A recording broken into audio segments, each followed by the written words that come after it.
My name is Jackson. When your wife starts saying don't wait up tonight with increasing frequency, she's not asking you to sleep. She's asking you not to notice that she's building a life with someone else, and that sometimes the only way to save yourself is to destroy the marriage you thought you had.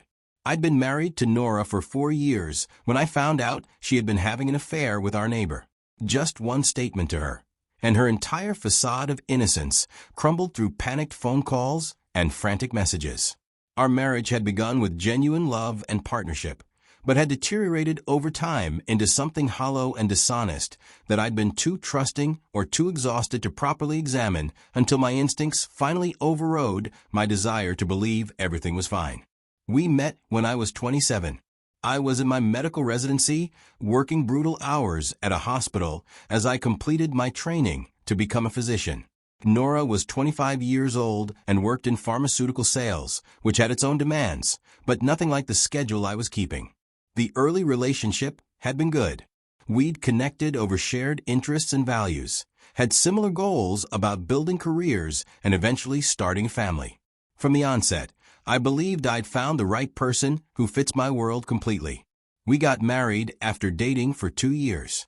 It was a lovely wedding, with both families and friends in attendance. We had our honeymoon in Europe, came back and settled into married life in a 2-bedroom apartment in a good neighborhood. The first few years of marriage were comfortable and predictable in good ways.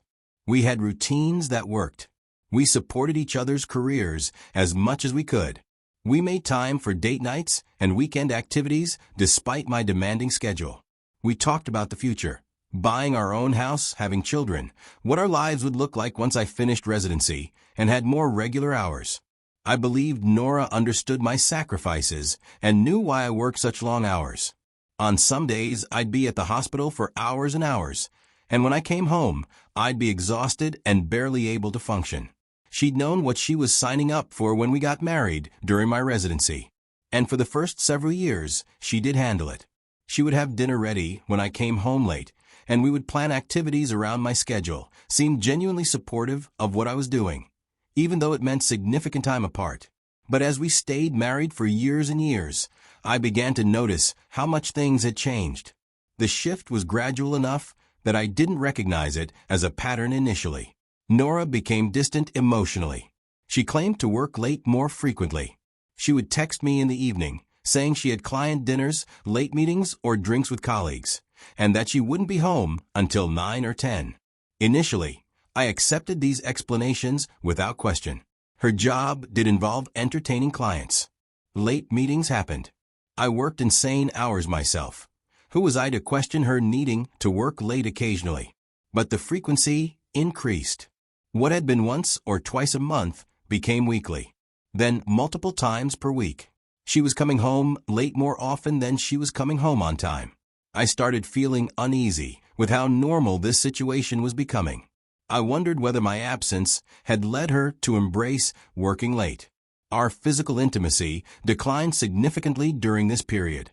We went from being intimate frequently to once a month, then even less regularly, then essentially not at all. When I tried to initiate, Nora would claim exhaustion or stress. She would claim she would be having a busy day the next day. Sometimes she would promise we'd make time soon, but that soon never materialized. I told myself this was normal for long-term relationships, that those years of marriage meant less frequent sex, as I had found out from a few of my friends who had been married for longer. Our demanding careers weren't even helping. But deep down, I knew something was wrong. The combination of emotional distance, phone secrecy, late-night work, and no physical intimacy, all of it pointed to a pattern I didn't want to acknowledge. Every time I asked about her late nights, Nora's answer was the same. She was working toward a promotion. It was essential to her career. She needed to put in extra effort right now. Once she got promoted, things would return to normal. I wanted to believe her. I wanted to trust that my wife was telling me the truth, that there was a logical explanation for all the changes I'd noticed. But my gut kept telling me otherwise. It was like a nagging sense that something was very wrong that I couldn't shake, no matter how much I rationalized. The feeling persisted for a long time. My mind often wanders on where Nora was and who she was with, to whether the late nights were really about work or something else. I hated feeling suspicious. I hated that I was questioning my wife's honesty. It felt like I was becoming someone I didn't recognize, paranoid and mistrustful. But I couldn't ignore my instincts anymore, and I couldn't keep dismissing the warning signs as me being oversensitive or too busy to understand her schedule. So I made a decision I never thought I'd make. I hired a private investigator, found someone through an online search, and we made arrangements to meet with him. I let him know my suspicions about my wife. The private investigator told me he would conduct surveillance by following Nora and document where she went and who she met with. He assured me that he would provide evidence of her activities. I told him that if anything seemed suspicious, he should tell me immediately. I needed to know the truth, even though I was terrified of what it might be. The first week of surveillance, the private investigator reported nothing unusual. Nora went to work, left work at regular times, stopped at the grocery store, and came home. Her activities matched what she'd been telling me. I wondered if I'd been entirely wrong. Suppose my suspicions had been paranoid projections of stress and exhaustion. If hiring an investigator had been a massive overreaction to everyday relationship challenges. I had that week relatively free, so I was home more than usual. The timing created doubt. Maybe Nora's distant behavior had been a response to my absence. Maybe when I was actually home and available, she engaged more because the opportunity was there. I almost called off the investigation. I was contemplating asking the private investigator to stop surveillance because I was convinced I'd been wrong. But something made me wait. Let the second week of surveillance continue. On Tuesday evening of that second week, I was at the hospital working a late shift. My phone buzzed with a message from the private investigator around 8 o'clock. One photo attached. Nora packed her car in front of a house I didn't recognize. Not her office building. Not any friend's house I knew of. Not a family member's home. The house was in a residential neighborhood. Had a low fence around the front yard. Nice but unremarkable. Another video followed immediately. It was a photo of Nora walking up to the front door. A man opening it for her. The man appeared to be in his mid-40s, casually dressed, smiling as he greeted her. The private investigator's message followed the photo and video. Your wife entered the residence at 7:47 p.m. Male resident, mid-40s, lives alone. The address is approximately 2 miles from your home. Everything inside me cracked. This was real. My suspicions weren't paranoia. My wife was going to another man's house while telling me she was working late. I stared at this report for a long time. I didn't know how to react. Part of me wanted to leave the hospital immediately, to drive to that house and confront them both, to break down the door and demand explanations. Another part felt paralyzed, unable to process that this was actually happening, that my marriage was actually over because of the choices my wife had made that I'd been blind to. I avoided Nora when I came home late that night, pretended to be sleepy, and got into bed. I couldn't look at her. Over the next few days, more photos and videos from the investigator arrived. On different days, Nora wore different outfits, but was in the same house with the same man.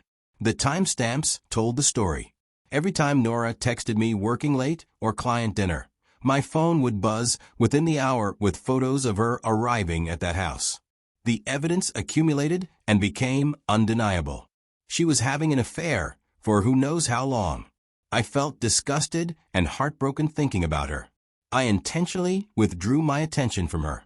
I was still conflicted on how to confront her. I won't lie, I was scared of ending my marriage. She noticed the change in my behavior when I am at home with her. I no longer care what she does, and I am no longer trying to engage her like I used to. She once asked if I was okay, and I told her I was fine without any other explanation. She doesn't press for more. On the Friday evening of that week, Nora texted me while I was at the hospital. Her message said she'd noticed I seemed angry when she came home late, that she could tell I was upset about something, that tonight she'd be working late again, and I shouldn't wait up for her. Something inside me snapped.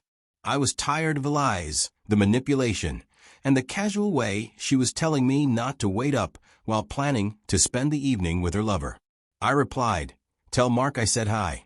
That was the name of the man who owned that house the investigator had provided. The man my wife had been visiting multiple times per week while lying to my face.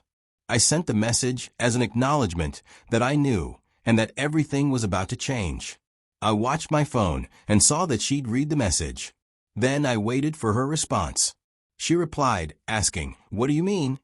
It was laughable to see her feign innocence, play dumb, and try to create an opening for me to explain so she could craft her lies around whatever I knew. I didn't reply, just set my phone down and went back to work. Let the silence communicate everything.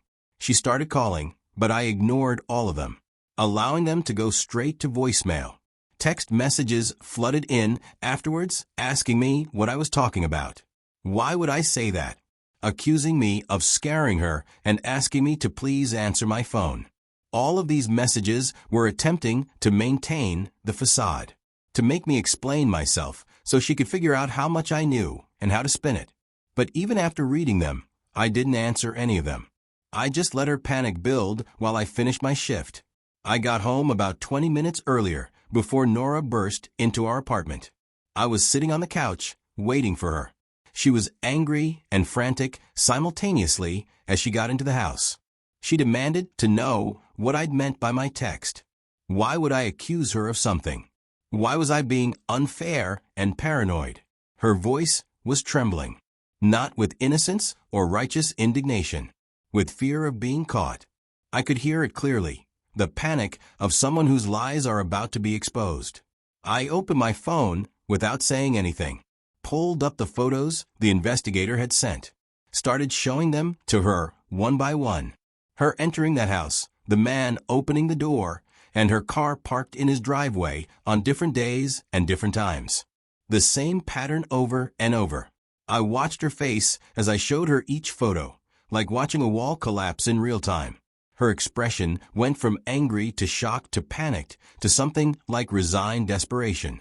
She started denying immediately, said the photos weren't what they looked like, that she'd only gone there for help with something work-related, that Mark was just a friend who'd been advising her on career issues, that it was completely innocent.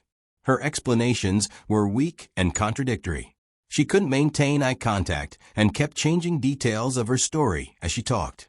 I showed her the timestamps, pointed out that she'd been at his house for hours each visit, that work consultations don't require multiple weekly visits lasting until 10 or 11 at night. When she couldn't deny the timeline, Nora switched tactics. She started crying and collapsed to her knees during this theatrical display of remorse. She confessed to feeling lonely because I was always working, that she'd needed someone to talk to, and Mark had been there, that she hadn't intended for anything to happen, that it just evolved gradually, and she didn't know how to stop it. But she claimed she still wanted our marriage, that she loved me, and that she made a terrible mistake, but we could fix this if I just forgave her. I looked at her crying on the floor and felt nothing but disgust. Not for the tears, those might have been genuine, but for everything that had led to this moment. She'd chosen to seek intimacy elsewhere rather than communicating with me, and had chosen to lie repeatedly while I'd been working exhausting hours. She had decided to disrespect our marriage and our vows while I'd been faithful and committed. I loved her truly and deeply, but I couldn't unsee what she'd done. I couldn't forget months of lies. I couldn't trust her again after such complete betrayal. I told her calmly that I was leaving, that I couldn't stay in this apartment with her, that I needed space to figure out what came next. I already had my bags packed with my essentials when I came home. I went to grab it while she begged me not to go. At the same time, she promised to end things with Mark immediately, while she swore she'd do anything to fix our marriage. I ignored her pleas and walked out. I booked a hotel room and checked in around 10 that night. It was the hardest thing I'd ever done, walking away from years of marriage, from the woman I'd thought I'd spend my life with, from the future we'd planned together. But staying would have been harder. It would have meant accepting her betrayal and living with someone I couldn't trust. It would have slowly destroyed me from the inside. I spent that night in the hotel room replaying everything. All the signs I'd noticed but dismissed. All the times she'd lied directly to my face. All the nights I'd been at the hospital while she'd been with him. I felt stupid for not seeing it sooner. For trusting her explanations about work. For believing her when my instincts had been screaming that something was wrong. But I also felt better, because I now knew the truth. I didn't have to wonder or suspect anymore. I could make decisions based on reality rather than on hope and denial. Over the next several days, I consulted with a divorce attorney, someone recommended by a colleague who'd gone through a difficult divorce. The attorney reviewed my situation, explained that Arizona was a no-fault divorce state, that Nora's infidelity wouldn't necessarily affect asset division, but would prevent her from claiming certain things. Said that because our marriage had been relatively short and because I could prove infidelity, Nora wouldn't be eligible for spousal support. That we'd divide assets accumulated during the marriage, but I wouldn't be required to pay her alimony. I told the attorney I didn't care about assets. I didn't want to fight over furniture or bank accounts. Just wanted to be legally free of this marriage as quickly as possible. My attorney filed divorce papers within a week and had Nora served at our apartment. Nora called me endlessly after being served. She even left voicemails, crying and apologizing. Sent text messages that were paragraphs long, explaining and begging. She asked repeatedly to come back home, to talk things through, to go to counseling, to give our marriage another chance. I ignored most of the messages. I couldn't engage with her emotionally. Nothing she would say would change what had happened, and I wasn't about to waste my time. I maintained complete distance, handled everything through my lawyer, and refused direct communication because I knew Nora would try her best to manipulate me emotionally if given the opportunity. About a month into the divorce process, Nora texted that she was pregnant, it was mine, and we needed to talk because this changed everything. My heart dropped. Not because I wanted her back or wanted to reconcile, but if she were actually pregnant with my child, it would complicate everything enormously. It would mean we'd be connected permanently. It would mean co-parenting with someone I couldn't trust. And it would mean my child growing up in a broken home. But even as I processed the panic, part of me doubted. The timing seemed too convenient. Right when the divorce was progressing, she was running out of ways to delay or prevent it. I told my attorney about the pregnancy claim. She advised taking it seriously while remaining cautious. My attorney added that if Nora were actually pregnant, we'd need to adjust the divorce proceedings accordingly. But we'd verify everything through proper channels. The divorce proceedings dragged on for months. Court dates, document submissions, negotiations over asset division. Nora tried to stall at every opportunity. She would request continuances, dispute reasonable settlement proposals, and use every tactic her attorney could think of to delay finalization. During this time, she did deliver a baby. I wasn't present for the birth and wasn't involved at all. I just received notification through attorneys that she'd given birth and claimed I was the father. My attorney requested an immediate court-ordered paternity test. The judge agreed, ordered DNA testing to establish paternity before finalizing any custody or support arrangements. The test results came back within weeks. 0% probability of paternity. The child was not mine. I'd expected this result on some level. The timing had been suspicious. The pregnancy announcement had come at too convenient a moment in the divorce proceedings. But seeing it confirmed in official documents still broke something in me. Nora had been willing to lie about paternity, had delivered someone else's child and tried to pass it off as mine, had lived an entire secret life I'd known nothing about. The betrayal went deeper than just the affair. She'd been willing to manipulate me in the cruelest possible way, to use a child, her child, with her affair partner presumably, as a weapon to trap me in the marriage or extract support. I felt nothing but cold clarity after receiving those results. Whatever small part of me that had still wondered if we could somehow salvage something, that part died completely.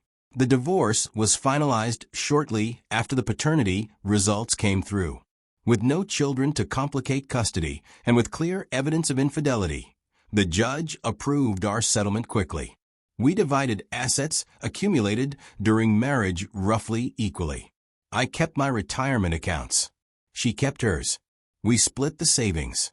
Relatively straightforward financially. The emotional cost was immeasurable, but the legal process concluded efficiently once paternity wasn't an issue.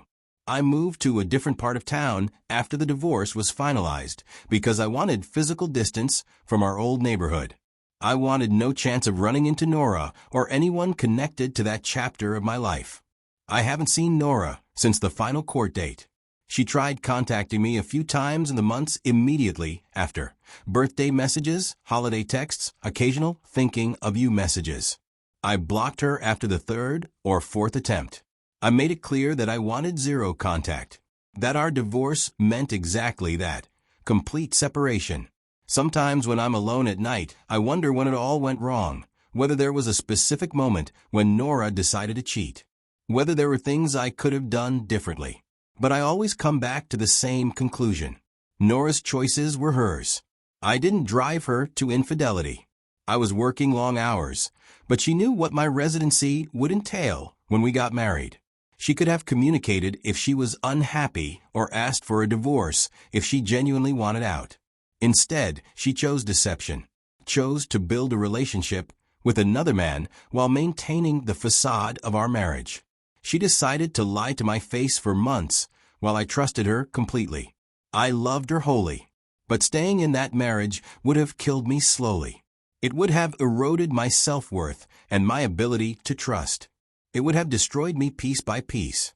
The immediate pain of discovery and divorce was intense and overwhelming. But staying would have been worse. It would have been the long-term destruction of who I was. Looking back now after everything, I understand everything more clearly. I learned that gut instincts deserve attention. That I'd known something was wrong for months before hiring the investigator. That I should have trusted my intuition earlier rather than dismissing it as paranoia. I learned that suspicious behavior is usually precisely what it appears to be. That Nora's phone secrecy, late nights, and emotional distance, all of it had been indicating infidelity. People don't act like that when they're being faithful. I learned that pregnancy claims during contentious divorces should be verified. That Nora's attempt to use a child as a manipulation was cruel but not uncommon. That trusting but verifying through court-ordered testing protected me from being trapped. Most importantly, I learned that walking away from betrayal is survival, not failure. That I didn't owe Nora more chances, more explanations, or more time. Choosing myself over a broken marriage was the healthiest thing I could have done. I had trusted my wife, Nora, completely, even as she systematically betrayed me. I didn't owe her anything more afterwards. I owed myself peace and the chance to build something better with someone trustworthy.